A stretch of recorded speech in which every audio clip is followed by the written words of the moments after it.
विश्वकर्मा जी की बड़ी तारीफ करने लगे थे।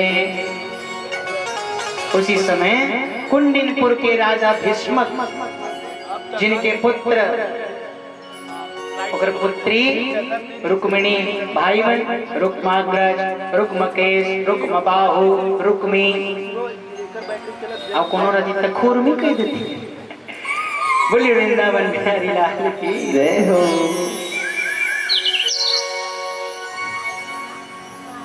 रुक्मी उनके भाई। एक दिन नारद जी महाराज पहुंचे हैं भीष्मक राजा के पास में। भीष्मक राजा भगवान भीष्मक सुताम रुक्मिणी रुचिरानना राक्षसेन विधानेन उपयेमैति श्रुतमा। बढ़िया आराम से उसका कथा सुनो। अब भीष्मक कौन है? राजा सीद भीष्मको नाम विदर्भाधिपतिर्महान तस्य पंचा भवन पुत्रा कन्यका च वरान। 5 जन पुत्र, एक जन के खुरमी गलोरी से का पता, 4 जन के नाम है ना। बोले वृंदावन बिहारी लाल की जय। उनकी कन्या कौन? रुक्मिणी माता, बड़ी सुंदर। श्रुत्वा गुणान भुवन सुंदर शृण्वतां ते निर्वेद्य कर्ण विवरैर्हरतो अगमातापम रूपं दृशा दृशे मदां खिलात भावम्। नारद जी महाराज आए थे, भीष्मक राजा को कहने लगे कि राजन आपकी कन्या हुई है, हम उनका हस्तरेखा देखना चाहते हैं। भीष्मक राजा ने कहा जरूर देखिए प्रभु, आप उनका हस्तरेखा देखिए। हस्तरेखा देखने के बाद नारद जी ने कहा कि रुक्मिणी तुम्हारा पति स्वयं भगवान है, भगवान ही तुम्हारे पति होंगे। और उनका रूप बता दिया, सुंदर मोर मुकुट है, पीतांबरधारी है, उनका रूप बता दिया। और इस समय द्वारिका के अधिपति हैं, ऐसा बता दिए। रुक्मिणी माता को मन ही मन भगवान के प्रति प्रीति होने लगी, भगवान के प्रति प्रीति उमड़ पड़ी।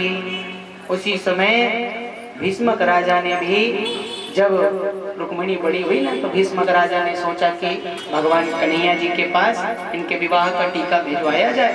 लेकिन 5 जने पुत्र हैं तो उनको भी पूछना जरूरी है। इसी तरह से उन्होंने अपने बड़े पुत्र, छोटे पुत्र, सभी जनों को बुलाया, सभासदों को बुलाया। उन्होंने कहा कि मैंने सोचा है कि रुक्मिणी का विवाह मैं यादव कुल में भगवान श्री बांके बिहारी द्वारिकाधीश कृष्ण के साथ में इनका विवाह करना चाहता हूँ। ऐसने सुनी रुक्मी खड़े हो गए, वाह ओकरेसन में शादी कर देते हैं। दही चोरी कर है, गोपीसन में नाचा खेला है, ऐसने सन में ते विवाह कर हमार बहनी के नहीं।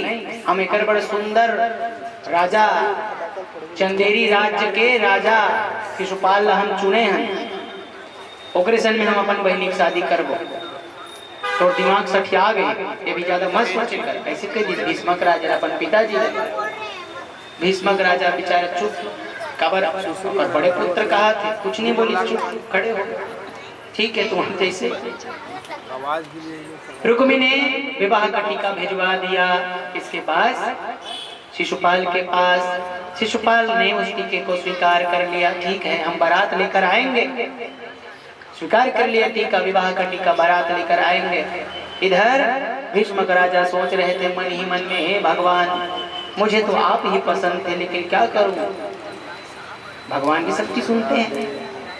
अब रुक्मिणी विवाह का तेल हल्दी आदि पूजन होने लगा। रुक्मिणी माता मन ही मन सोच रही थी कि भगवान मैं तो आपसे विवाह करना चाहती हूँ, आपको पति मान चुकी हूँ, इसलिए मैं आपसे ही विवाह करना चाहती हूँ। मैं मर जाऊंगी लेकिन मैं किसी से विवाह ना करूंगी।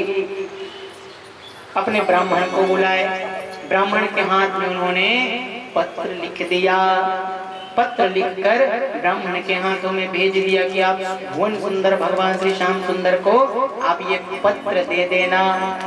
वह ब्राह्मण तीव्र गति से भगवान के पास पहुंचे हैं, भगवान कन्हैया के सन्मुख पहुंचे।